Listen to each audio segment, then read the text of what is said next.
રાજકોટ નાગરિક સહકારી બેંકની ચૂંટણી માટે મતદાનનું આયોજન કરવામાં આવ્યું।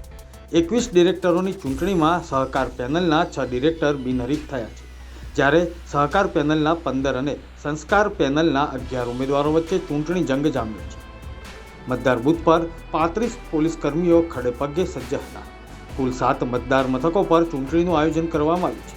અમદાવાદ, સુરત, મુંબઈમાં મતદાન મથક પણ રાખવામાં આવ્યા હતા। 80 વર્ષથી વધુની ઉંમરના મતદારોને આવવા જવા માટેની વ્યવસ્થા ગોઠવાઈ છે। 28 વર્ષ બાદ નાગરિક સહકારી બેંકની ચૂંટણી યોજાઈ રહી છે। રાજકોટ નાગરિક બેંકની ચૂંટણી તમામ 7 મતદાન મથકો પર સુચારુ રીતે ચાલી રહી છે। મતદારોમાં ખૂબ મોટો ઉત્સાહ જોવા મળી રહ્યું છે। સવારથી જ મતદારોની લાઈન લાગેલી છે। સવારે 10 વાગ્યા સુધીમાં 53% જેટલું મતદાન થઈ ગયું છે અને હાલની સ્થિતિએ કમસે કમ 4 બૂથો પર 100% મતદાન થઈ ગયાનો અહેવાલ છે। મતદાન મોરબીમાં, જસદણ, જેતપુર, રાજકોટ, અમદાવાદ, સુરત અને મુંબઈમાં થઈ રહ્યું છે।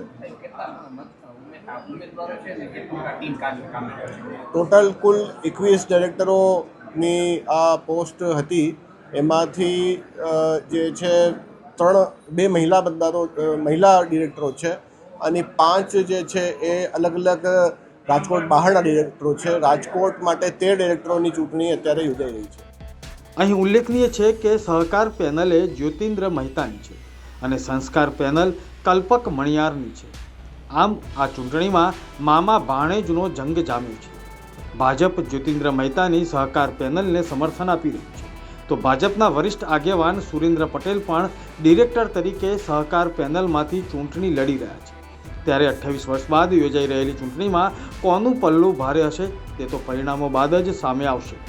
અમારું કામ હતું કે આ બેંકને કૌભાંડ મુક્ત બનાવવી અને કૌભાંડ મુક્ત બનાવવા માટે અમે જે અભિયાન ઉપાડ્યું છે એનો મને આનંદ છે કે ભાઈ બધા લોકો સુધી અમે એ વાત પહોંચાડી શક્યા છીએ અને દુઃખ છે કે 10 લાખ લોકોનું આમાં જે બેંકમાં હિત સમાયેલું છે એના માટે અમારે સંઘર્ષ કરવો પડે છે, કારણ કે આ રાષ્ટ્રીય સ્વયંસેવક સંઘના વિચારધારાને અનુસાર પ્રમાણે સ્વયંસેવકોથી ચાલતી બેંક છે, જેમાં આવા કૌભાંડો જરા પણ ચલાવી ન શકાય।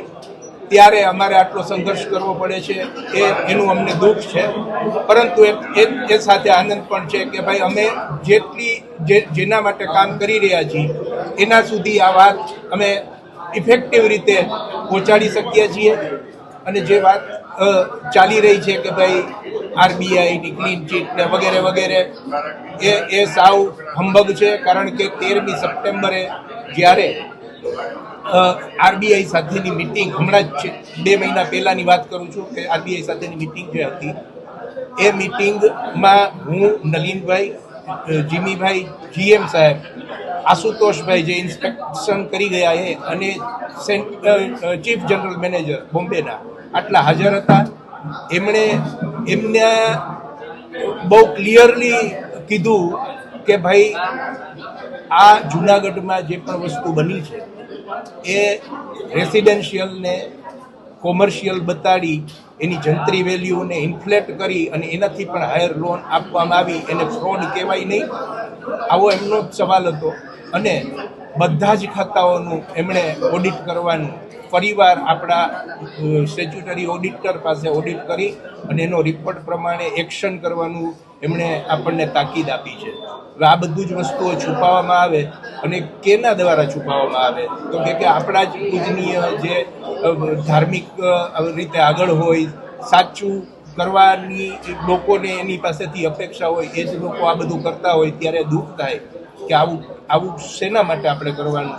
આપણે તો સેવા કરવા માટે આવી છીએ અને સેવા કરવામાં આવી બધી વસ્તુઓ ન હોય, આપણી ટ્રાન્સપરન્સી હોય, આ કોઈ સિક્રસી હોવી ન જોઈએ અને એના પરિણામ રૂપે કોઈ દિવસ આવતી નહોતી એવી ચૂંટણી આવે છે, બેંકને દાવ ઉપર લગાવી દેવામાં આવી છે, વિચારધારાને દાવ ઉપર લગાવી દેવામાં આવી છે, એ બહુ દુઃખદ છે।